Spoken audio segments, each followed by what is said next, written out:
There's a reason why I didn't ask him too many questions about Ashram because I knew and I can sense it that a lot of you want to ask him questions because मैंने पहले ही पूछ लिया था. Before you ask the question, score क्या हुआ है? Score क्या हो रहा है?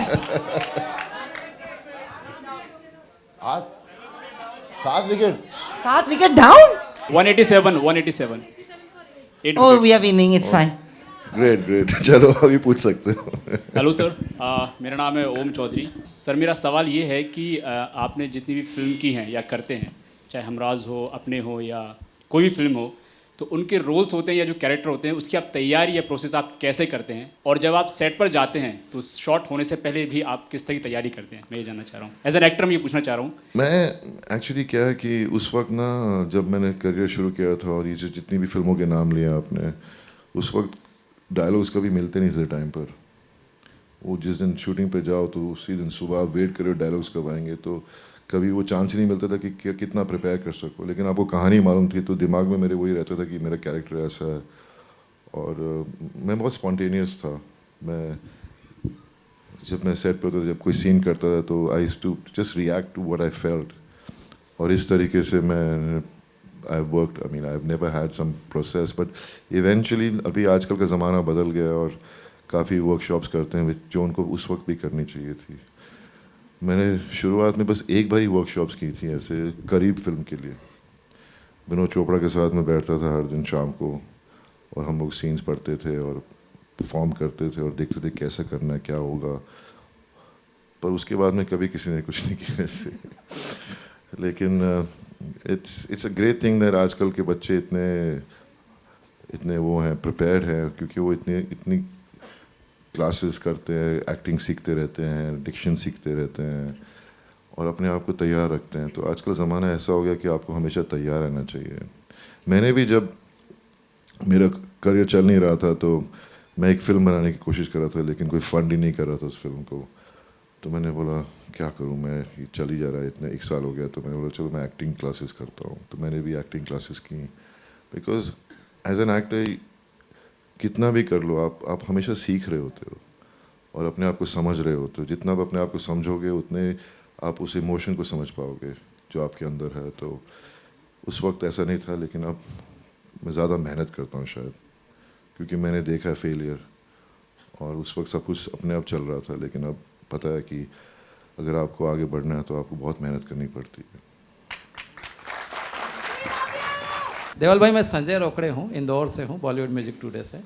तो ये जो आश्रम में कहानी सुनते सुनते पुलिस ऑफिसर में एक दिमाग अटक गया था और फिर एकदम से सुना कि भैया मुझे तो बाबा बनना है. तो ये कैसा फिर आपने आपको तैयार किया, और दूसरा आश्रम को आप आपके करियर में कैसा टर्निंग पॉइंट मानते हैं, और दूसरा अभी जो ये मंच पे जो आंसू छलक गए थे ना आंखों से, तो वो क्या इंसिडेंस था जो सनी देओल के प्रति आपका आंसू आ गया? क्या माँ का वात्सल्य था? बाप तो आपने बोल ही दिया था कि पिताजी के समान उन्होंने जो भी मुझे एक गाइड देना था, पर वो क्यों आ गए? मैं जानना चाह रहा था कि वो क्या इंसिडेंस था बचपन का. ऐसा कुछ नहीं है. अब मैंने अपनी पूरी ज़िंदगी बिताई है भैया के साथ और हर मोड़ पे उन्होंने हमेशा मेरी हेल्प की है. हेल्प तो नहीं, मतलब एक रिश्ता निभाया है. और जब भाई ऐसा करता है, जैसे मेरी पहली फिल्म लग रही थी तो उन्होंने अपनी शूटिंग सब रोक दी और मेरी फिल्म की प्रोडक्शन में अपना पूरा ध्यान लगा दिया. ऐसा कोई करता नहीं, क्योंकि उनका भी करियर था और उन्होंने मतलब मेरे करियर पे ज़्यादा ध्यान दिया था जब मेरी पहली फिल्म बन रही थी. और आश्रम की जब मैं कहानी सुन रहा था तो ऑब्वियसली कि होता है ना कि कभी मुझे उस टाइप के कैरेक्टर्स नहीं मिले प्ले करने के लिए. और इंडस्ट्री में हो जाता है, फिल्म इंडस्ट्री में, कि ये हीरो ऐसा है तो इसको ऐसे ही रोल मिलने चाहिए, ऐसे ही रोल करने चाहिए. दूसरा करेगा तो शायद ऑडियंस इसको पसंद नहीं आए. तो जब मैं कहानी सुन रहा था तो मुझे लगा चलो पुलिस ऑफिसर का रोल तो मिल ही गई अगर कुछ ना मिला. पर प्रकाश जी ने पहले से दिमाग में रखा था कि वो मुझे बाबा बनाएंगे, क्योंकि जिस तरीके की मेरी पर्सनालिटी है और जिस किस्म की फिल्में की हैं मैंने, उनको पता था कि जब ये कैरेक्टर प्ले करेगा तो कोई विश्वास नहीं भी करेगा. और क्योंकि बाबा होते ही ऐसे ज़्यादातर देखा जाए तो नहीं, हम अंधविश्वास रखते हैं उनमें. हम उनके चेहरे को देखते हैं तो उन पे कुछ सब इनोसेंस ही दिखता है सबको, लेकिन उनकी बातों से तो शायद मेरे चेहरे पे वो इनोसेंस है, पता नहीं. पर टर्निंग पॉइंट मेरे हिसाब से एज एन एक्टर जब मैंने पोस्टर बॉयज की थी तब मैं समझा था अपने आप को सबसे ज़्यादा, क्योंकि पोस्टर बॉयज पता नहीं शायद सबने देखी नहीं होगी, एक अच्छी फिल्म थी, अच्छी फिल्म थी, बहुत अच्छी। श्रेयस तलपड़े ने डायरेक्ट की थी, फर्स्ट टाइम डायरेक्ट की थी, और उस वक्त कुछ काम नहीं मिल रहा था इतना, जो प्रोजेक्ट्स मिल रहे थे वो ऐसे थे कि मैं कर ही नहीं पाता, लेकिन पोस्टर बॉयज़ में मुझे चांस मिला था एक अलग किस्म का कैरेक्टर प्ले करने को, तो मैंने बहुत मेहनत की, मैं उसके बाद वर्कशॉप्स करता था हर दिन, और तब रियलाइज़ हुआ कि वर्कशॉप्स इतनी इम्पोर्टेंट हैं, और आप it's like batsman net practice क्यों करते हैं, you know, you have to perform, you have to bat, you have to keep playing the same ball again and again and again and again, even though you're good at it, you have to still play it because you have to become the best at hitting that shot. So that was my turning point as an actor, as my thought process changed, the way I process myself as an actor. And then I got Salman ने फिर, मतलब सलमान को तो मैं हमेशा thank you बोलते रहूँगा ज़िंदगी भर। सलमान ने मुझे एक दिन फ़ोन किया और बोला मामू शर्ट उतारेगा, मैंने बोला मामू मैं कुछ भी करूँगा, तो बोलता आजा कल मेरे घर। तो उस वजह से मुझे रेस 3 मिली, और क्या है कि इतने सालों मैंने काम नहीं किया था, तो यंगस्टर्स मुझे इतना पहचानते नहीं थे, तो मुझे मालूम था जब मैं सलमान की फिल्म में होऊंगा तो कितने करोड़ों लोग देखेंगे मुझे, और वो टर्न अराउंड तो नहीं था, लेकिन एक किस्म से लोग मुझे पहचानने लगे फिर से, और उसकी वजह से मुझे हाउसफुल 4 मिली। फिर भी मैं खुश नहीं था as an actor, because I wasn't finding it challenging, और I wanted to prove myself, I wanted to do characters. तो जब मुझे क्लास ऑफ 83 मिली, I think that's where everything began for me, and फिर आश्रम आ गई। Thank you, sir. Lovely question. जपनाम बाबा जी। जप नाम सदा ही जय हो। बाबा जी, ये जो आपने करेक्टर प्ले किया ये हमारे गांव के 60 किलोमीटर दूर का ही था, अगर आपको पता हो तो। मैं ये 7 किलोमीटर दूर नहीं है, पूरे हिंदुस्तान में हर कोने में कोई ना कोई ऐसा इंसान होता है जो इसीलिए आप आइडेंटिफाई कर रहे हो उससे, क्योंकि आपको लगता है कि मेरे गांव के 7 किलोमीटर दूर था, यहाँ पर कितने बैठोगे जो उनके 7 किलोमीटर दूर होगा ऐसा। तो इस कंट्री में ऐसे काफ़ी लोग हैं जो इनोसेंट लोगों का फ़ायदा उठाते हैं, तो उनके सारे कहानियों से उठाकर, क्योंकि हर 7 किलोमीटर दूर वाला एक जैसे ही होता है, उनमें वही सब बुराइयां होती है जो तेरे 7 किलोमीटर दूर वाले में थी। ठीक है। और बाबा जी मैं ये पूछना चाहता था, ये जो काशीपुर वाले बाबा जी का जो कैरेक्टर था, इसको प्ले करने में आपको कितना आनंद आया? तो एक काम कर मेरे आश्रम आ जा, मैं देखो मैं तुझे लड्डू खिलाता हूँ।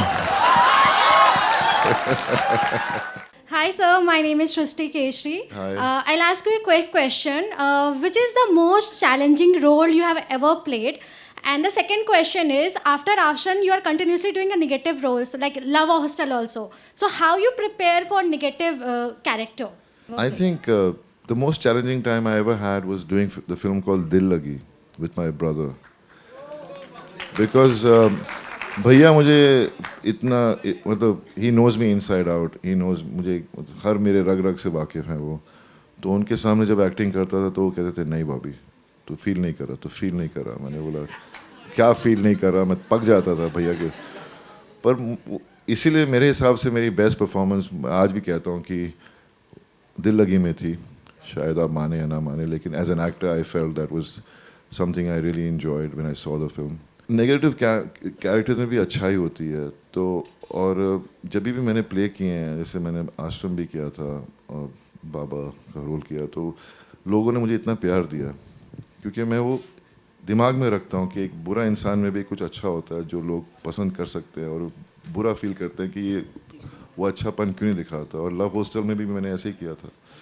बट नेगेटिव कैरेक्टर्स में काफ़ी I think they more fun, no because कभी नेगेटिव कैरेक्टर्स मिले नहीं तो एकदम से नेगेटिव कैरेक्टर्स मिले हैं।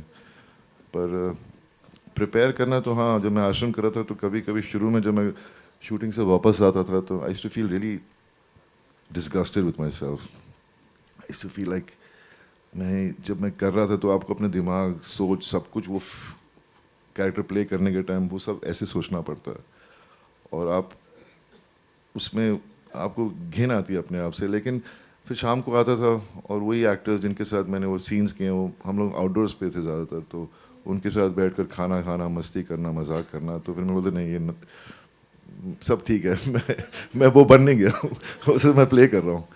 But it's difficult, but I enjoyed that. अभी पता है यही होता है ना, जब इंडस्ट्री में, जैसे मैं कह रहा था, आपको आपकी एक इमेज बन जाती है, फिर ऐसे ही कैरेक्टर ज़्यादा ऑफर होते हैं। मैं चाह रहा हूँ क्लास ऑफ 83 जैसा कोई कैरेक्टर मिले मुझे, पर वैसे कैरेक्टर्स आएंगे, अब तो मैंने शुरुआत ही की है दोबारा। So that's how I prepare, I guess. All out कैस। अच्छा, एक लास्ट सवाल होगा, उससे पहले आप लोग चिल्ला दो उनका नाम और बॉबी सर खुद ही डिसाइड करेंगे कि कौन सा करेगा सवाल।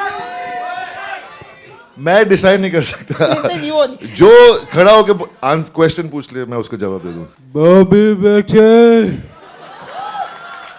कहाँ था अभी तक? बड़ा अच्छा लगा यहाँ आया। बड़ी अच्छा लगता है जब कोई मेरे बेटे की इतनी सराहना करता है। हाँ? कभी वो तो बहुत खुश हुए कि एज एन एक्टर लोगों ने मुझे इतना प्यार दिया, उनको इतने फ़ोन कॉल्स आए और बहुत खुश हुए। आज तक इतने खुश हैं। और मेरे भैया ने मुझसे कहा जैसे गदर मेरे लिए थी वैसे आश्रम तेरे लिए है। तो hello, my name is Sarika, I am from Uttarakhand. Hi. और सर मेरा सवाल आपसे ये है कि आप जब पॉजिटिव कैरेक्टर करते हो और नेगेटिव कैरेक्टर करते हो तो आपको मतलब कैसा फील होता है, और आपको सबसे अच्छा कौन सा कैरेक्टर लगता है, पॉजिटिव या नेगेटिव? मेरे को as an actor challenging characters अच्छे लगते हैं, चाहे वो नेगेटिव हो या पॉजिटिव। और एक हर इंसान में अच्छाई होती है और बुराई होती है, और जब आपको इस बात की समझ हो जाती है तो आप जब नेगेटिव करते हो तो आपके अंदर जो it's a human inbuilt thing कि आप सब ग्रीडी, सेल्फिश, ईगोइस्टिक सब होते हैं, ऐसे सबके अंदर होता है। लेकिन आप अच्छा इंसान तब बनते हो जब आप वो इमोशंस को कंट्रोल में रखते हो। And I think as an actor when you performing these characters negative, तो आप उसको छोड़ देते हो, खोल देते हो, और आप वो फीलिंग्स ले आते हो।